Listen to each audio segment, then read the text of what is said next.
Amém, meus irmãos. Eu cumprimento a todos com a graça e a paz do nosso Senhor Jesus Cristo. Meus irmãos, nós vamos iniciar hoje aqui uma nova série de estudos, Estamos iniciando hoje sobre a carta de Paulo aos Colossenses, Anteriormente, nos sábados anteriores, nós estávamos estudando uma série de estudos sobre como devemos evangelizar de forma correta e, encerrado isso, iniciamos hoje, a partir de hoje, nos próximos sábados, acredito que vai dar de 12 a 13 partes, então, nos próximos 12 sábados, nós estaremos estudando a carta de Paulo aos Colossenses.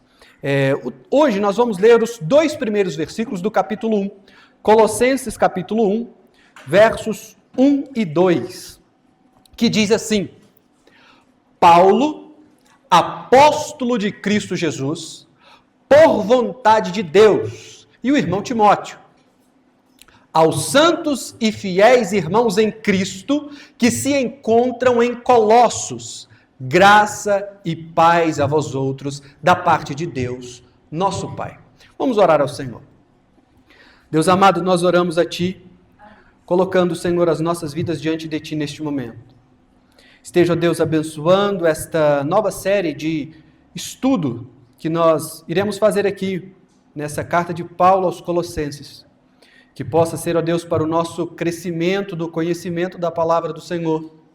Que possamos amar a Tua palavra e que o Senhor possa estar usando a minha vida a transmitir a Tua palavra. Que eu possa ser, ó Deus, fiel às Tuas Escrituras e que não venha ser cansativo, mas que cada irmão que aqui está presente possa, Senhor, crescer no conhecimento da Tua palavra. Eu te peço, no nome santo do Senhor Jesus. Amém. Meus irmãos, de forma breve, se nós pudéssemos resumir em uma frase, qual que é o objetivo do estudo da carta de Paulo aos Colossenses? E eu digo que o objetivo é crescer no conhecimento de Cristo Jesus.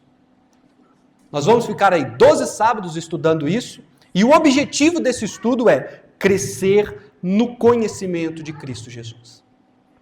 E como nós precisamos disso? Eu digo isso porque hoje, agora na parte da tarde, antes de vir para a igreja, fui dar banho no Caleb. Aí eu estava dando banho no Caleb, conversando com ele, e falei com ele assim: ô Caleb, você sabe que um dia a gente vai morar no céu? Ele falou, vai? Eu falei, vai. Aí eu falei com ele assim, e o céu é um lugar muito bom. Aí ele falou, é bom? Eu falei, é. Aí ele falou assim, lá vai ter brinquedo? Eu falei, vai ter coisa melhor do que brinquedo lá. Aí ele falou, lá vai ter marshmallow? Eu falei, uai, vai ter coisa melhor do que marshmallow lá, você pode ter certeza. Mas o que esse é um problema? Por quê? Claro que uma criança de 2 anos, se fala que um lugar é bom, ela vai imaginar esse tipo de coisa. É compreensível isso.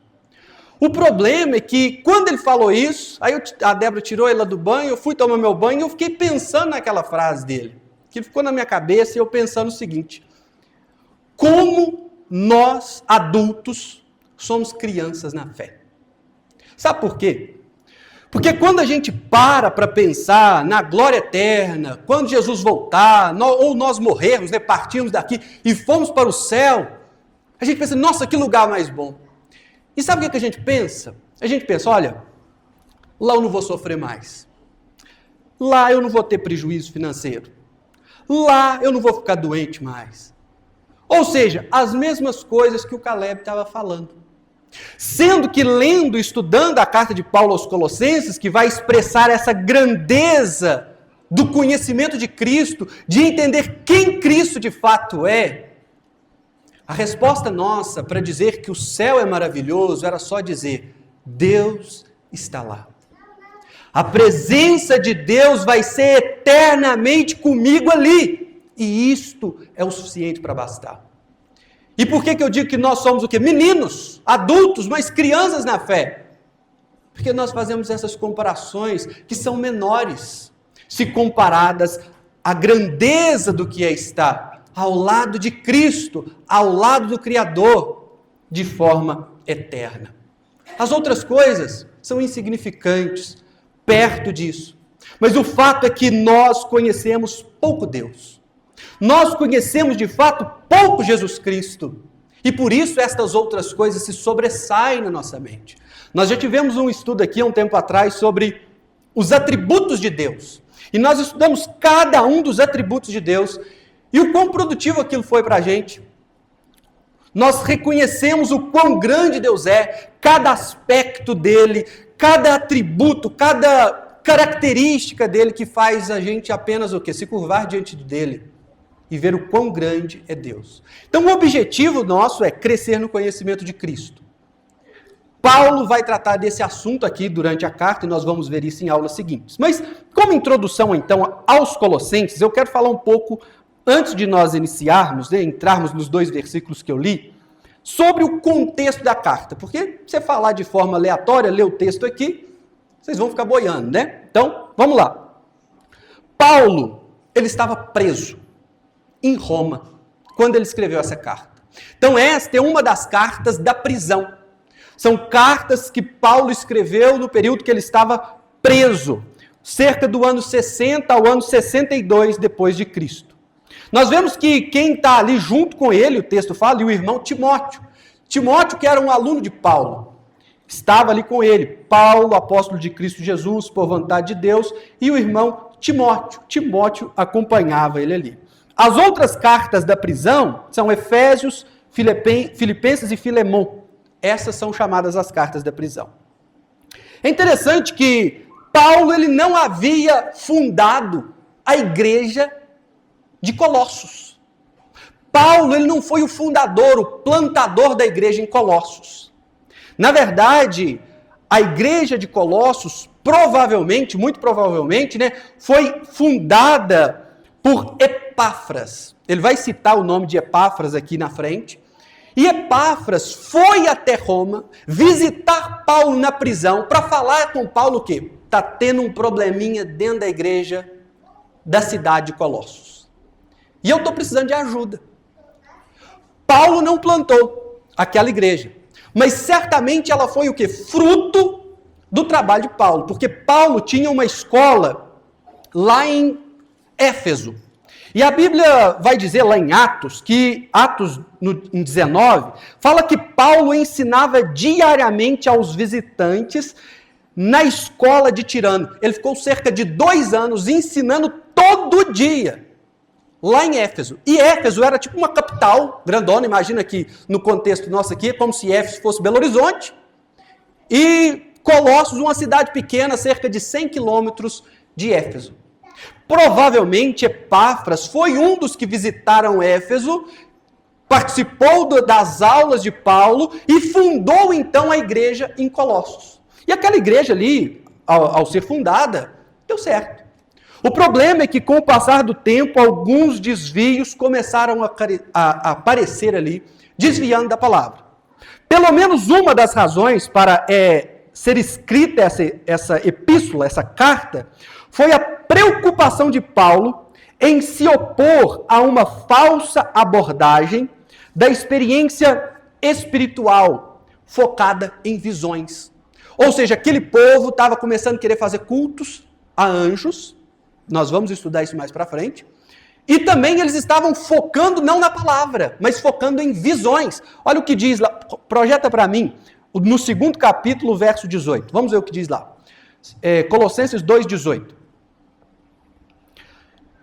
Ninguém se faça árbitro contra vós outros, pretextando humildade e culto dos anjos, baseando-se em visões, enfatuando-se sem motivo algum na sua mente carnal. Ou seja, dentro de Colossos, estava tendo um movimento onde estavam abrindo mão da Bíblia para falar visões.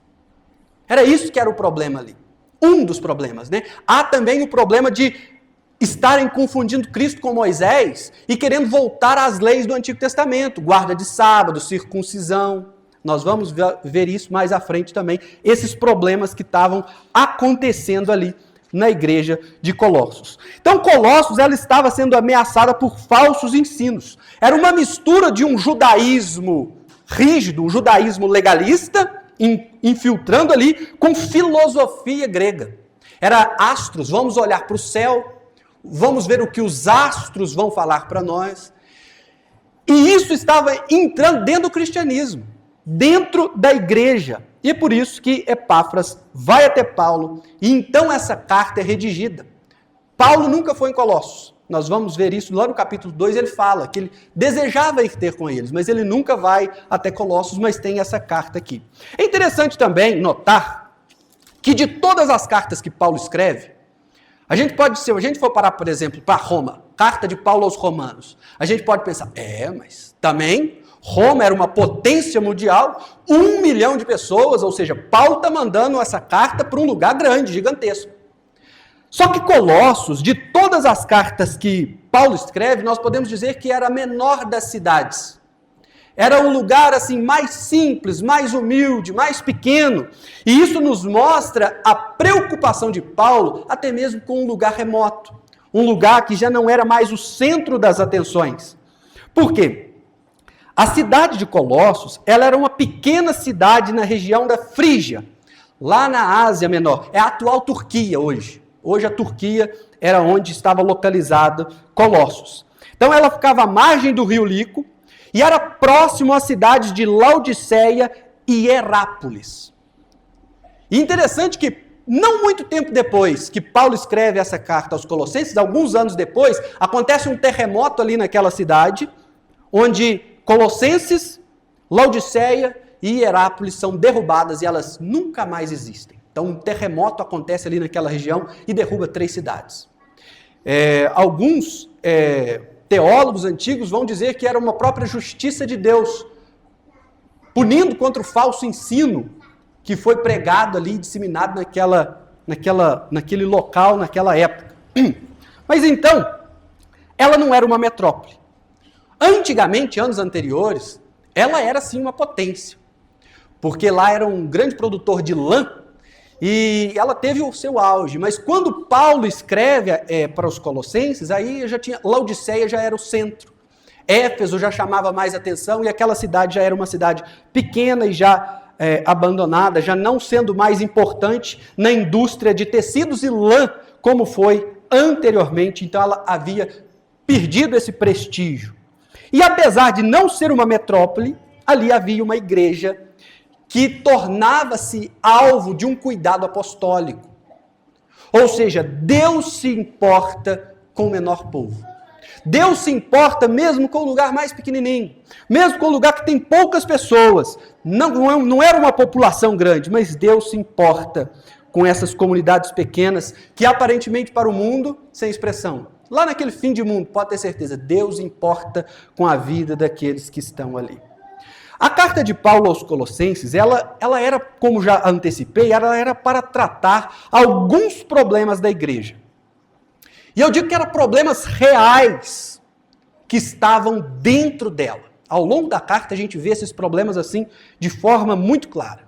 E eu quero até já antecipar para os irmãos terem noção do que eram os problemas ali que Paulo vai tratar. O primeiro problema que Paulo cita na igreja ali de Colossos, era o problema do sincretismo religioso. O que é sincretismo religioso? Mistura. A palavra sincretismo é mistura. Então, uma mistura religiosa. Quando a nossa fé, ela é misturada com conceitos e crendices que não são típicos da nossa fé. Isso aí é o quê? Sincretismo. Que eu vou dar um exemplo de sincretismo religioso para os irmãos aqui, para os irmãos terem uma noção. Por exemplo, quando você pega a história da Igreja Católica Apostólica Romana, aí nós trazemos isso para o Brasil e nós vemos, por exemplo, aí o congado. A Igreja Católica recebe o congado lá dentro. Só que o congado não é uma tradição cristã, e sim uma religião afro, uma mistura afro-brasileira que tem o congado. E esse congado, que é parte de religiões africanas, não é cristã, entra dentro da Igreja Católica, e isso é um exemplo de sincretismo religioso. É uma mistura que as pessoas acabam aceitando, né? Então, ali, em Colossos, estava tendo esse problema de mistura, esse sincretismo religioso. E eu posso dizer que esse problema de sincretismo religioso, ele está totalmente presente dentro das igrejas que se dizem evangélicas, nos dias de hoje. Quer exemplos? Olha, crentes que adoram a Deus com uma linguagem evangélica, mas que com práticas que parecem de cultos religiosos afro-brasileiros. Quer exemplo? Ungir objetos. Vou ungir isso aqui, você leva para sua casa, isso aqui vai espantar todo o mal lá dentro da sua casa. Vou ungir um lenço, vou ungir um travesseiro, leva esse óleo aqui, derrama esse óleo sobre as coisas. Tudo isso não são práticas cristãs. Isso é um sincretismo religioso que está entrando dentro do meio evangélico. Isso nada mais é do que um ocultismo. Não é religião, não é uma religião cristã, mas sim uma mistura, um sincretismo. Esse tipo de coisa acontecia na igreja de Colossos. Também crenças cristãs que são misturadas com elementos judaicos. Estava acontecendo em Colossos. Acontece hoje também. Você quer exemplos? Por exemplo, Templo de Salomão, a arca, a menorá, os castiçais, os levitas.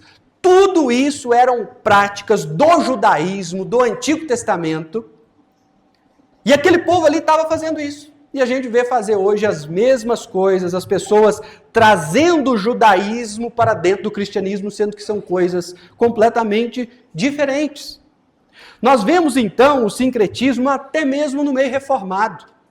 Se você for viajar pelo Brasil afora e conhecer diversas igrejas, você vai ver práticas diferentes de um lugar para outro, influenciados por essa mistura religiosa. E Paulo ele vai tratar de uma forma muito veemente, muito séria esse assunto. De forma muito rígida, contra o sincretismo religioso. Porque é importante nós entendermos isso. Mistura no meio religioso, no cristianismo, não é algo bom. Todas as vezes que nós trazemos ideias que não são saudáveis para junto de ideias que são saudáveis, nós anulamos aquilo que é saudável. Vou dar um exemplo para vocês entenderem isso aqui. Toda mistura polui. Não existe uma mistura que purifica. Você fala assim, mistura isso com aquilo que o trem vai ficar puro. Não, não existe. A mistura, ela sempre contamina. Você pega um líquido aqui, outro líquido aqui, mistura, um está contaminando o outro. Não existe uma coisa que você joga dentro da outra e aquilo purifica. Não. Pelo contrário, contamina. E o sincretismo, ele é assim. Não tem como, tem coisa boa aqui e eu vou colocar isso que é mal. A coisa boa não vai purificar o que é mal, pelo contrário. O que é ruim vai atrapalhar aquilo que é bom. Então toda mistura polui. Não existe uma mistura que purifica. A mistura, ela contamina. E o sincretismo, ele é assim. Esse é um grande problema, porque nós vemos hoje ensinarem muito por aí que é Cristo mais alguma coisa. Então é Cristo mais isso aqui, Cristo mais essa prática aqui, Cristo mais o óleozinho ungido aqui. Cristo não é suficiente. E Paulo vai tratar na carta aos Colossenses que Cristo é totalmente suficiente. Quando nós dizemos que é Cristo e mais alguma coisa, Cristo não purifica o mais alguma coisa. É o alguma coisa que vai contaminar a sua fé em Cristo. Então o sincretismo, ele é venenoso. Outra coisa também é que Paulo ensina sobre a simplicidade do Evangelho. Paulo faz alertas sobre isso nessa carta. E ele nos apresenta, então, a suficiência de Cristo para a nossa vida. Então, o segundo problema, o primeiro problema, o sincretismo religioso. Segundo, é a forma que Cristo é apresentado. Cristo, ele é apresentado de maneira diversificada. E isto era um outro problema.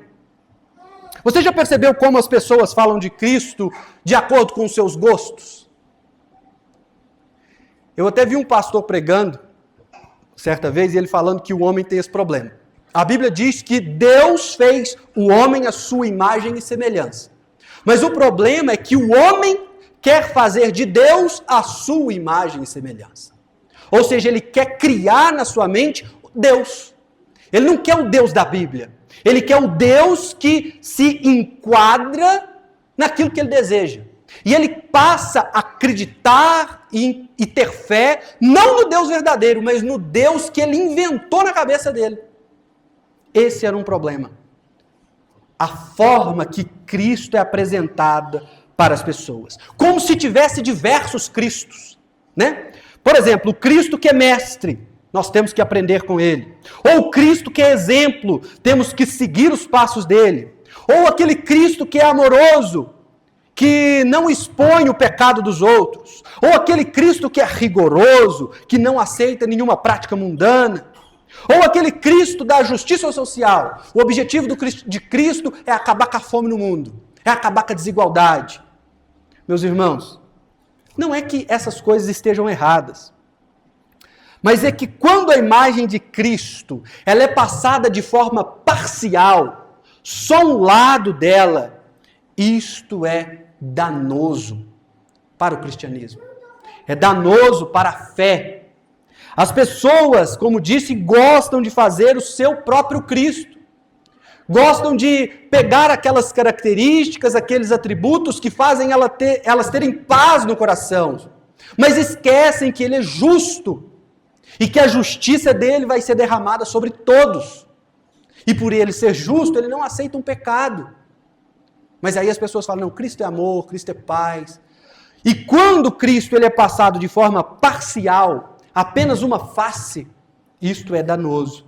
Então, o segundo problema era a forma que Cristo era apresentada para aquele povo. E hoje nós temos esse problema também, de como Cristo é apresentado para as pessoas, né? Mas Paulo ali, ele vai passar a apresentar o Cristo, que é a imagem do Deus invisível.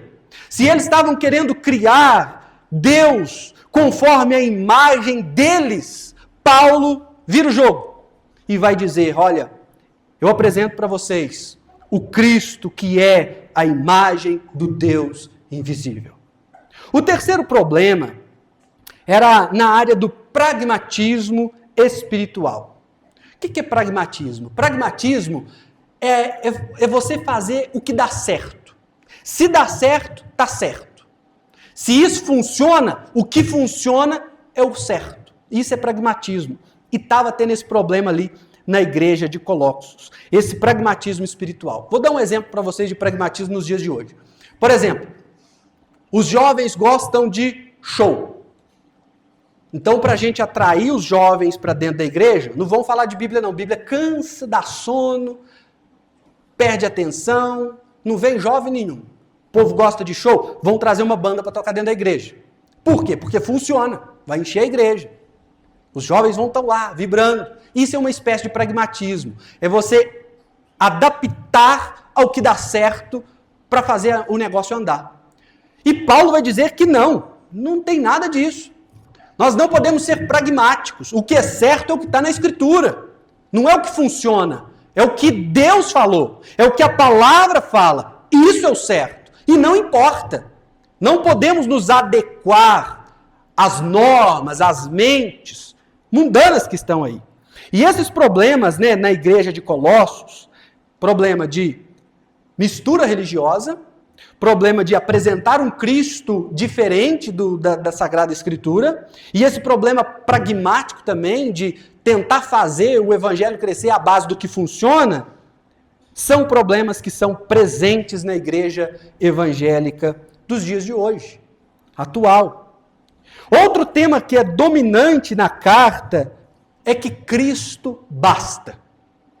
Esse tema nós vamos estudar mais para frente, mas ele é muito forte na carta de Paulo, que Cristo ele é suficiente e que Cristo basta, não precisa de mais nada. Cristo basta. E muitas vezes nós cremos em Cristo, eu e você, cremos em Cristo, dizemos que sim. Mas no fundo a gente busca alternativa em outras coisas. É Cristo, mais isso aqui, Cristo não está bom, eu quero mais algo. Mas Paulo vai tratar desse assunto aqui dizendo o seguinte, olha, Cristo basta. Cristo basta. Então, Epáfras, né, vai ao encontro de Paulo, porque a igreja estava sendo assolada por um falso ensino. Vamos para os 2 versos que nós lemos. O Colossenses 1, verso 1. Paulo, apóstolo de Cristo Jesus, por vontade de Deus, e o irmão Timóteo. Presta atenção, aqui nós entramos na carta agora, depois dessa introdução. Paulo, apóstolo de Cristo Jesus. Olha, Paulo está se identificando, mostrando a autoridade de apóstolo que ele tinha, porque o ensino vinha por meio de apóstolos, os apóstolos não existem mais, e aí ele vai falar assim, por vontade de Deus, ou seja, ele não se levantou apóstolo. Não foi ele que deu o título para ele. Tanto é que em outra passagem ele vai falar que ele é um apóstolo fora do tempo, ou seja, chamado por Deus fora do tempo. Mas ele vai dizer, Paulo, apóstolo de Cristo, por vontade dele? Foi ele que se intitulou? Não. Por vontade de Deus. E o irmão Timóteo. Então, Timóteo que era um aluno dele, que vai ser pastor, né? E continua, aos santos e fiéis irmãos em Cristo que se encontram em Colossos. É interessante nós olharmos esse texto e olharmos, olha, apóstolo de Cristo, ele é o enviado, pela vontade de Deus, não é um projeto pessoal. E no verso 2, ele chama aquele povo que estava passando por problemas, que estavam se desviando da fé, que estavam caindo no pragmatismo, no sincretismo, mas eles chamam ele de santos. Olha que interessante. Santos. Tinha problema ali, tinha uma corrupção no meio da igreja, mas ele chama ele de santos. Esses santos aqui, não é querendo dizer que eles não tinham pecados, que eles eram perfeitos, não é isso. Mas santos é no sentido de separados para Deus. Ele está saudando aqui quem? Aqueles que são separados para Deus, não por mérito próprio, não porque eles nunca pecaram, não, mas pela própria obra de Cristo. Cristo separou eles, aos santos. E continua, fiéis irmãos, fiéis fé, ou seja, aqueles que são perseverantes na fé. Essa fé que une em Cristo como uma família espiritual. Porque eles chamam ele de irmãos. Olha para ver. Irmãos nos traz a ideia o quê? De família, não é? Isso aqui é tão importante porque quando a gente para meditar nessa palavra aqui, o jeito que Paulo inicia a carta, essa intimidade, é porque tem assuntos que se a gente for tratar com as pessoas do dia a dia, a pessoa nem deixa você tocar no assunto, né? Fala assim, olha, isso aqui é assunto meu, você não entra na minha vida não. A pessoa fala assim. Mas quando é entre família, quando é dentro da sua casa, quando é com seu pai, com seu avô, com gente de dentro da casa, você toca em assuntos muito mais complexos e você até puxa a orelha um do outro. Fala, isso não é coisa de você fazer, não. Só que com gente de fora você não faz. E Paulo aqui chama eles de quê? De irmãos. Ou seja, a igreja de Cristo é uma família. Por isso que quando há um desvio dentro da comunidade cristã, os irmãos são chamados para exortar uns aos outros. Coisa que se nós não fôssemos irmãos, coisa que se nós não fôssemos família, nós não teríamos intimidade para fazê-lo. Porque Paulo aqui vai chegar nesse assunto. Ele vai puxar a orelha deles ali, vai chamar a atenção deles. E a família nos proporciona isso. Família é uma identidade. E família em Cristo. Outra coisa interessante. Ele cita aqui, em Cristo que se encontram em Colossos. Se nós pegarmos esse texto aqui no grego, tanto Cristo como Colossos são localidades.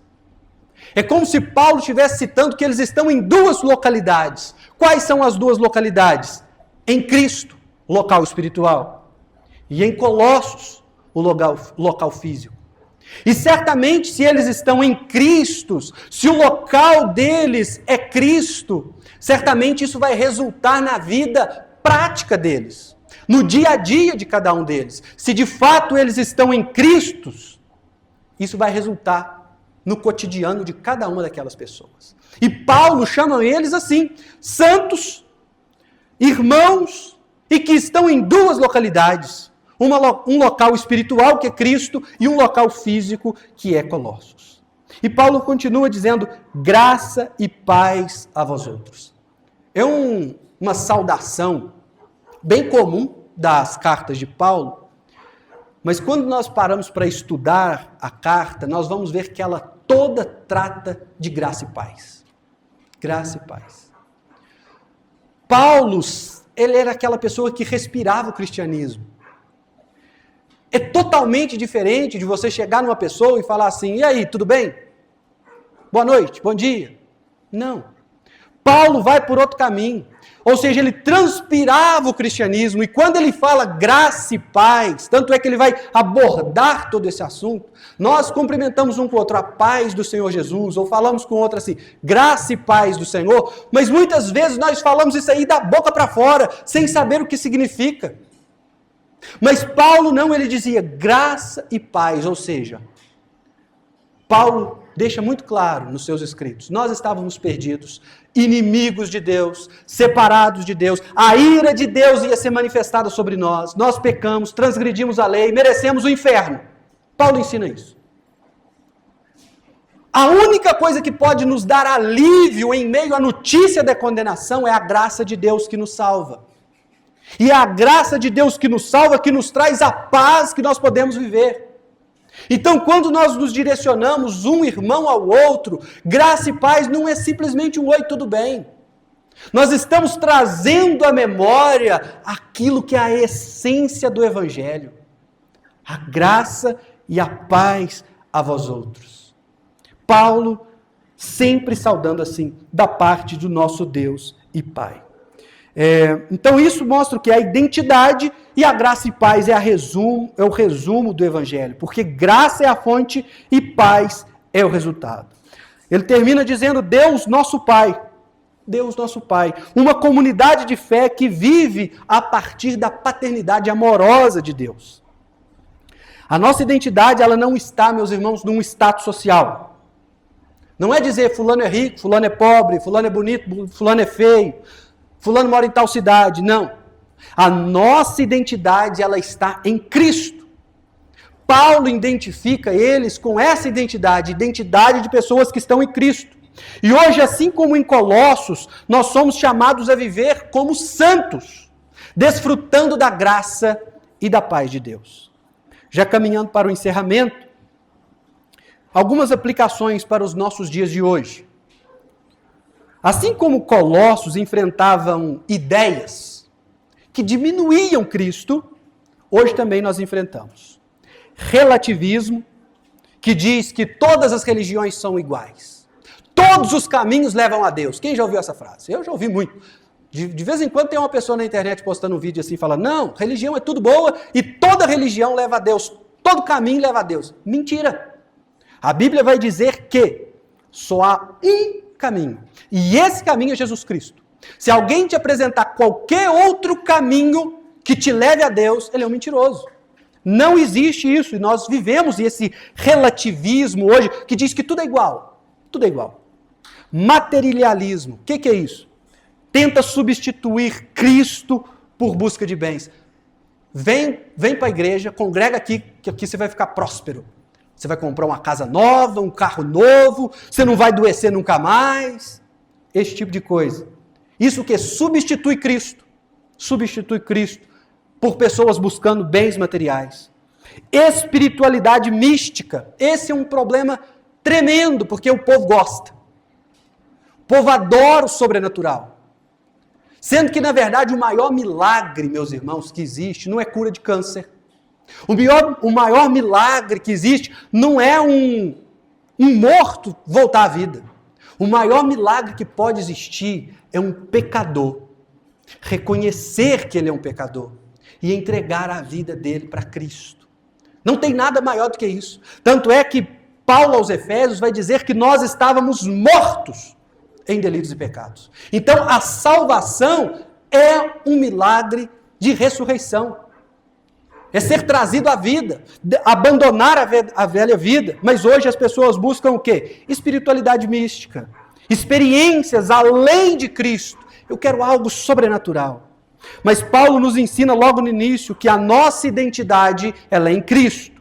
Que a nossa segurança ela não está em nada além da graça e da paz de Deus. Que a igreja, por menor que seja, ela importa para Deus e ela deve manter a fé centrada em Cristo Jesus.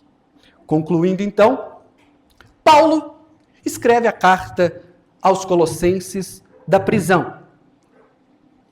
Mesmo preso, nós podemos dizer que ele escreve com um coração cheio de esperança.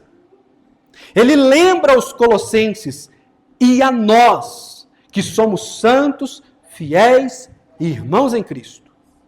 O início da carta já anuncia o grande tema de toda essa carta, de toda essa epístola: a suficiência e a supremacia de Cristo para a vida da igreja.